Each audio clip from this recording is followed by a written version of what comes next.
Hoy domingo iniciamos la 29ª semana del tiempo ordinario y retomando la lectura dominical de Mateo, la Iglesia nos invita a reflexionar en el texto de Mateo 22, 15 al 21. Se lo leo. En aquel tiempo se retiraron los fariseos y llegaron a un acuerdo para comprometer a Jesús con una pregunta. Le enviaron unos discípulos con unos partidarios de Herodes y le dijeron: Maestro, sabemos que eres sincero y que enseñas el camino de Dios conforme a la verdad, sin que te importe nadie, porque no miras lo que la gente sea. Dinos pues, ¿qué opinas? ¿Es lícito pagar impuesto al César o no? Comprendiendo su mala voluntad, les dijo Jesús: Hipócritas, ¿por qué me tientan? Enséñenme la moneda del impuesto. Le presentaron un denario. Y él les preguntó: ¿De quiénes son esta cara y esta inscripción? Le respondieron: del César. Entonces les replicó: Pues páguenle a César lo que es del César y a Dios lo que es de Dios. El Evangelio de hoy nos habla de tres reyes. El primer rey es el rey Herodes Antipas.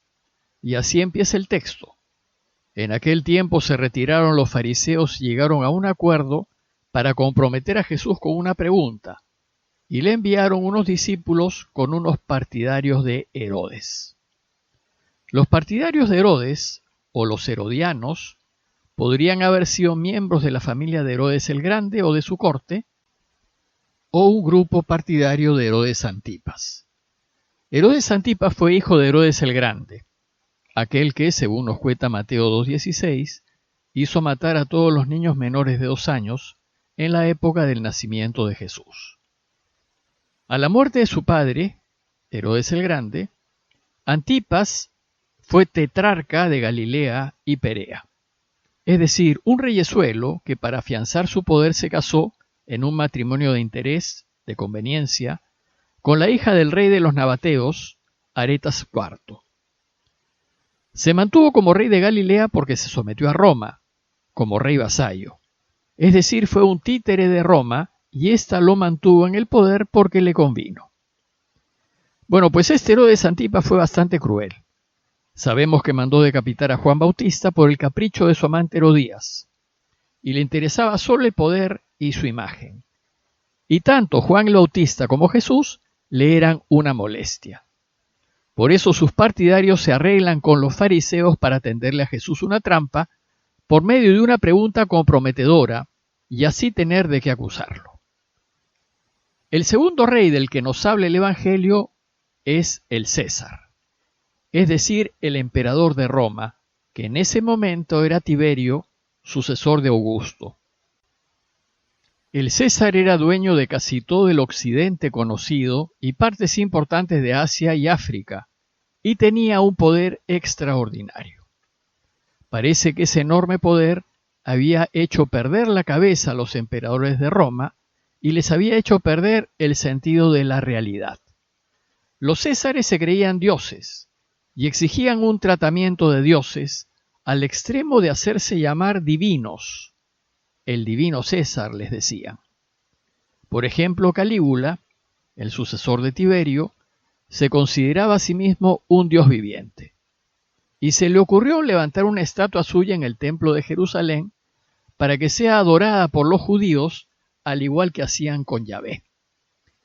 Estaban tan convencidos de su divinidad que podían incluso por decreto crear dioses. Y el tercer rey del que nos habla el Evangelio es Jesús, que para nosotros los cristianos es el verdadero rey, el rey del universo. A diferencia de los otros dos reyes, poderosos, violentos, ricos y ambiciosos, Jesús es un rey pacífico, pobre y humilde. Un rey justo y honesto que no se ufana de su poder ni busca aparentar, sino más bien se mezcla con nosotros, se pone a nuestro nivel y nos trata como a iguales. Esto lo reconocen hasta sus enemigos, que de él dicen dos cosas. Primero le dicen: Maestro, sabemos que eres sincero y que enseñas el camino de Dios conforme a la verdad. ellos reconocen su honestidad y reconocen también que procede de acuerdo a la verdad. Y segundo, sus propios enemigos reconocen que Jesús no hace diferencia entre personas, no hace acepción de personas. Y le dicen: enseñas la verdad sin que te importe nadie, porque no miras lo que la gente sea. Reconocen que Jesús no juzga por apariencias, por lo externo, por lo que se ve. Los reyes que ellos conocen son déspotas, gobiernan por temor, maltratan a su gente cuando tienen el poder y solo quieren escuchar lo que les gusta. Y cuando otro tiene más poder o más riqueza que ellos, están dispuestos a humillarse y a someterse hasta el vasallaje. El Rey Jesús, en cambio, no acomoda la verdad para agradar al más fuerte, ni abusa de su palabra para aplastar al débil. Para él todo se tiene que acomodar a la verdad, pues la verdad es Dios, y Dios está por encima de todo. Y Jesús entonces trata al más humilde con la misma atención y delicadeza con la que trata al rico y al poderoso. A través de esta introducción a su pregunta tramposa, los enemigos de Jesús hacen una extraordinaria descripción de él. El texto de hoy nos dice que sus adversarios le preguntan: dinos, ¿qué opinas? ¿Es lícito pagar el impuesto al César o no? Como saben, los impuestos de los romanos resultaban una pesadísima carga para el pueblo que vivía sometido al imperio. Ya no podían más, pues trabajaban más para los invasores romanos que para subsistir. Y Jesús sabía que los impuestos eran injustos, y como no podía faltar a la verdad, tenía que decir que era ilícito pagar el impuesto al César. Pero si lo decía, haría posible que lo arresten y ejecuten.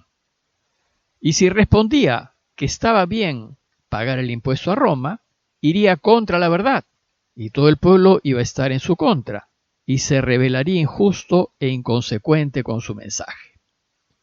La pregunta, pues, no era para saber qué hacer, sino para atrapar a Jesús en sus palabras. Jesús parecía atrapado. Por eso el texto del Evangelio nos dice que Jesús, comprendiendo su mala voluntad, les dijo: hipócritas, ¿por qué me tientan? Jesús va a responder a su pregunta tendenciosa y malintencionada de una manera magistral. Y les dice: enséñenme la moneda del impuesto. Ellos le presentaron un denario. Entonces les preguntó: ¿de quiénes son esta cara y esta inscripción? Le respondieron: del César. Entonces les replicó: páguenle al César lo que es del César y a Dios lo que es de Dios. La respuesta de Jesús no la esperaban los fariseos y herodianos. Quedaron desconcertados, no supieron qué hacer y lo dejaron. Jesús, pues, no cayó en la trampa. Pero lo genial de Jesús no fue evitar caer en la trampa que le habían tendido. De hecho, a él no le interesaba salvar su vida o no. Él ya había decidido dar su vida por su Padre, ya había decidido jugarse la vida por lo que es justo y verdadero, y ya no vivía para sí, sino para el Padre. Lo genial de Jesús fue hacer una denuncia pública contra fariseos y herodianos, contra aquellos que se acomodan al poder y al dinero. Jesús los descubre en su inconsecuencia y en su mentira, y los denuncia de no amar a Dios por encima de todo y no obedecer el primer y principal mandamiento de la ley de Moisés. ¿Y cómo lo hizo? En su respuesta, Jesús pregunta: ¿de quién son esta cara y esta inscripción? Le respondieron: del César. Bueno, pues este César, cuya imagen estaba en el denario, se consideraba a sí mismo Dios y exigía a los hombres los honores de Dios. Herodes y los herodianos, por conveniencia e interés, habían aceptado que el César era divino y lo trataban como si fuese Dios, reemplazando de este modo al único Dios de Israel por el emperador de Roma. Entonces, en su respuesta, Jesús les está diciendo que el César no es Dios y que el único Dios es el Dios de Israel. entonces al César no lo traten como Dios, porque el César y lo que representa, riquezas, poder y fama, no es Dios. Ustedes denle a César lo que es del César y denle a Dios el primer lugar, ya que no hay otro Dios fuera de él. A manera de conclusión, los invito primero a considerar que a veces nos creemos reyes y esperamos que el mundo gire en torno nuestro. Maltratamos a quienes están en torno nuestro cuando somos algo más fuertes, o algo más ricos, o algo más inteligentes que otros. Jesús, el verdadero rey, en cambio, no hace distinción de personas, y trata a todos por igual, y a todos ayuda, sean poderosos o débiles, sean ricos o pobres, sean de alto o bajo nivel social, y lo hace con la misma delicadeza y cortesía. Y segundo, preguntarnos, ¿y quién es nuestro rey? ¿Por quién o qué estoy dispuesto a cualquier sacrificio? ¿Por quién o qué estoy dispuesto a lo que sea, a lo que me pidan, incluso hasta el punto de cometer un delito? Nuestra respuesta debería ser Dios, pues si no estamos dispuestos a hacer lo que sea por Dios, no actuaremos con justicia en esta vida. Entonces, si Dios no es nuestro único rey, debemos reordenar las prioridades de nuestras vidas, devolverle a las cosas creadas su lugar de medio y darle a Dios lo que es de Dios. Si hacemos esto, estaremos en el camino de Jesús y nos reorientaremos hacia la felicidad y la vida. Parroquia de Fátima, Miraflores, Lima.